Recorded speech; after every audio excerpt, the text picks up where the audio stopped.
ditetapkannya Muhammad Hasya Attallah, korban tewas kecelakaan lalu lintas sebagai tersangka, menambah pilu hati ibu korban.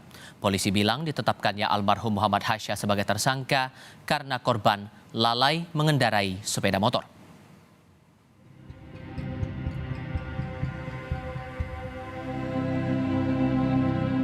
Penetapan tersangka mahasiswa UI yang tewas akibat tertabrak kendaraan purnawirawan polisi sangat melukai orang tua korban.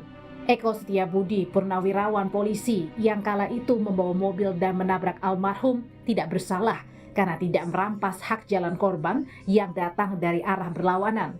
Almarhum Hasya justru dinilai kurang hati-hati mengendarai sepeda motor sehingga menyebabkan dirinya menjadi korban tunggal kecelakaan 6 Oktober 2022. Karena kelalaiannya si Muhammad Hasan sendiri dalam mengendarai sepeda motor, dalam kelalaian mengendarai sepeda motor sehingga nyawanya dia hilang sendiri.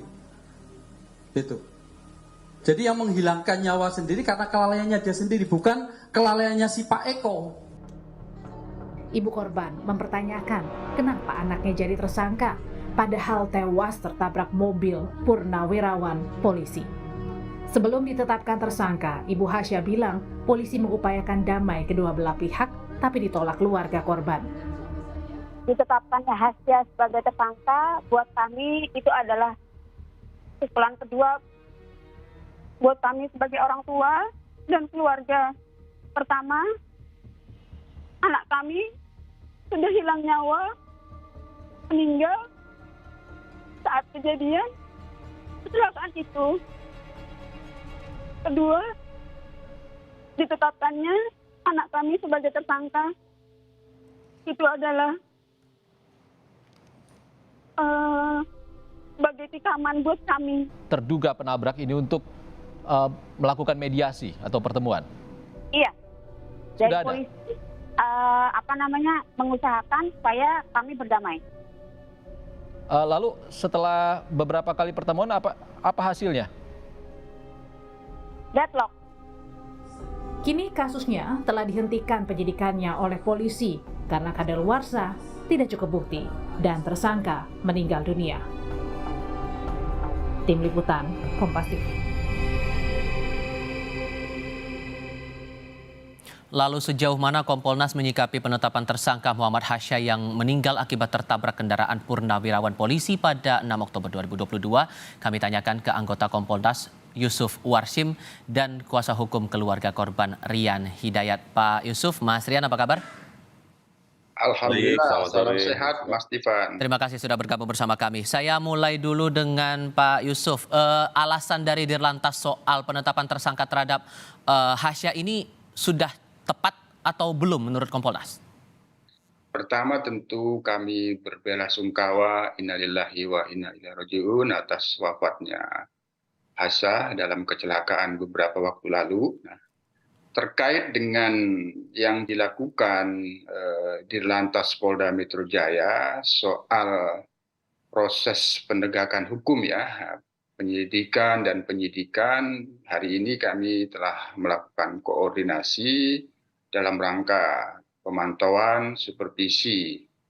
Apa yang dilakukan oleh penyidik dalam hal ini hingga ada keputusan penetapan tersangka, tentu ranahnya itu adalah penegakan hukum, memberikan kepastian hukum. Proses penyelidikan dan penyidikannya tentu ini yang akan kita lakukan pemantauan, bagaimana apakah telah sesuai dengan SOP secara profesional, transparan, dan akuntabel dalam saat proses penyelidikan itu, apakah ini telah diinformasikan sebaik mungkin kepada pihak korban, sehingga dilakukan gelar perkara, ada penetapan tersangka, dan kemudian ada SP3. Mas Difan kan begini ya, ini aspeknya masih dalam lingkup seolah-olah dominan memberikan kepastian hukum. Kami ingin memberikan perspektif nantinya tentu kepada pihak kepolisian bahwa tujuan hukum itu kan ada 3. Pertama kepastian, yang kedua kemanfaatan dan keadilan. Dalam memberikan penetapan tersangka, tentu tujuannya ingin memastikan. Hanya problemnya nanti kita ingin lihat kepastian hukum ini bermanfaat atau tidak. Sehingga singkatnya Pak, maaf saya potong, sehingga singkatnya Anda menilai bahwa tepat bahwa polisi menyebut ada kelalaian yang dilakukan oleh Hasya sekalipun ia ditabrak mobil purnawirawan polisi, begitu? Ya, kepastian hukumnya yang ketiga, apakah ini mengandung dimensi keadilan atau tidak, terutama bagi pihak korban. Nah, kan itu dulu. Nah, dalam proses ini kita ingin melihat sebelum dilakukan proses penyelidikan dan penyidikan hingga kemudian penetapan tersangka, sudah ada upaya restoratif justice tidak kepada kedua belah pihak. Itu dulu yang ingin kami pastikan, sehingga nanti kita lihat kalau memang ingin ditetapkan tersangka, tentu komunikasi kepada pihak korban, almarhum, begitu juga dengan pengendara mobil itu sudah dilakukan secara profesional. Itu dulu, Mas Stefan. Oke, Mas Rian, ada kabar bahwa surat sudah diberikan dari polisi terkait dengan surat penetapan tersangka dari pihak keluarga, sudah menerima, betul? Ya, izin Mas Stefan, ini saya ingin menyampaikan pertama adalah tadi dari Pak Yusuf menyatakan bahwa adanya tujuannya kepastian, kemanfaatan, dan keadilan. Namun di sini mengenai penetapan tersangka, kami baru mendapatkan itu di tanggal 27 Januari, Mas Ivan, kemarin. Jadi kemarin malam itu ibunya Hasya atau klien kami itu menginformasikan, tolong kami, kenapa? Ternyata di rumahnya ada yang mendatangi dari pihak kepolisian. Ternyata baru diberitahukan adanya penetapan tersangka tersebut. Nah, sekarang konstruksinya penetapan tersangka itu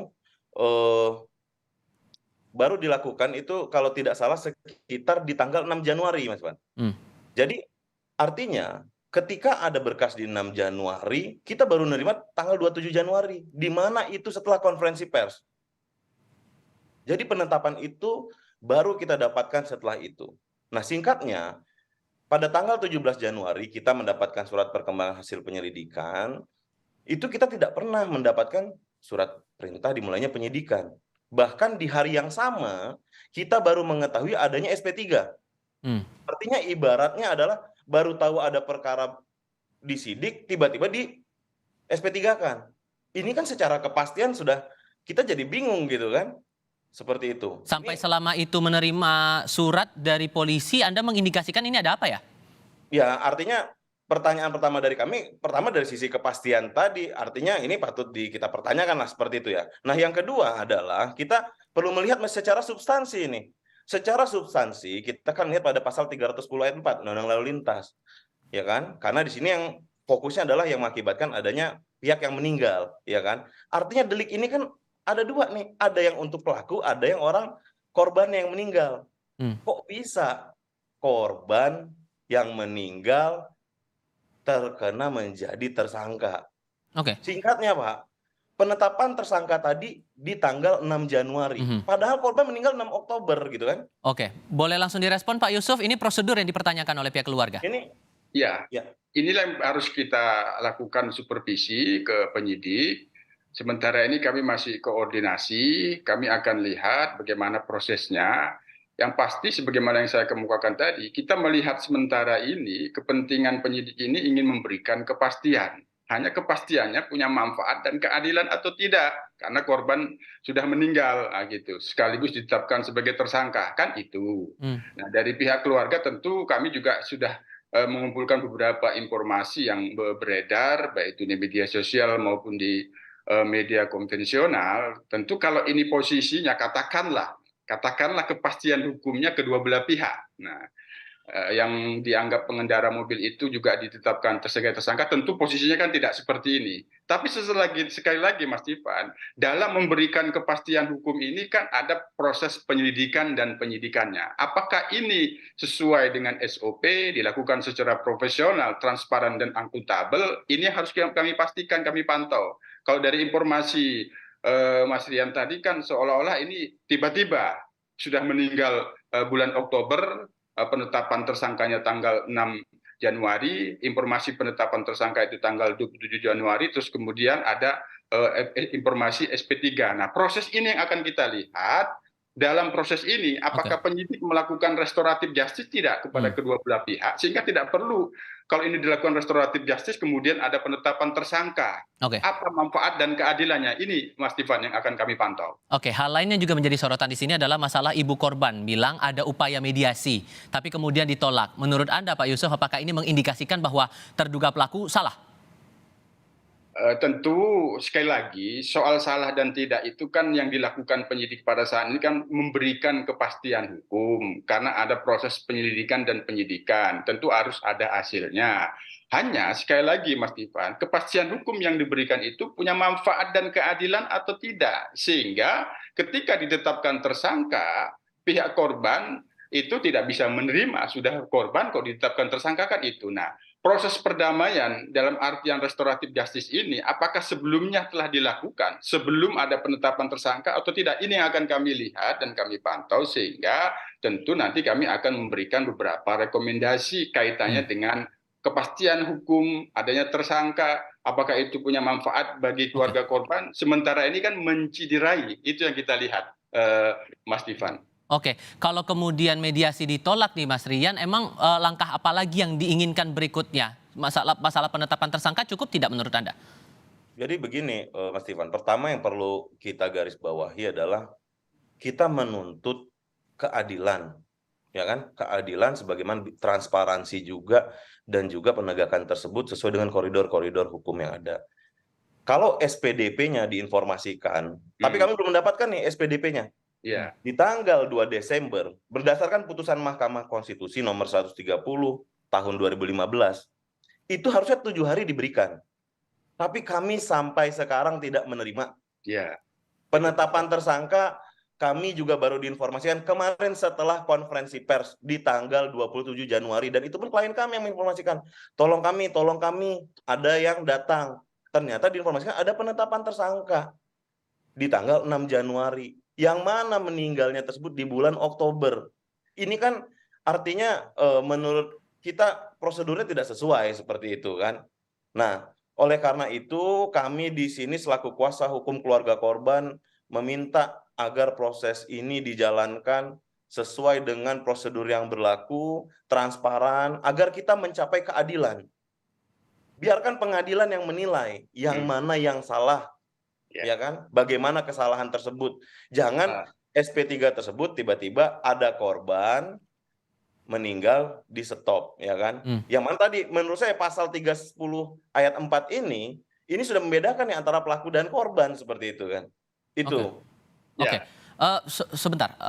Soal hal-hal apa lagi yang sebetulnya mengganjal dari pikiran keluarga? Selain tadi yang Anda katakan masalah ini terlalu lama, pemberian penyerahan surat penetapan tersangka ini terlalu lama, hal apa lagi masih mengganjal sampai mediasi pun kemarin sudah ada ajakan tapi ditolak, Mas Rian? Ya, pertama adalah yang kita inginkan proses ini kan diusut. Nah, ketika ada hal yang bersifat penyetopan karena tersangkanya sudah meninggal, ini sudah clear janggal gitu Mas, ya kan? Karena kita ingin menuntut ini untuk diusut seperti itu.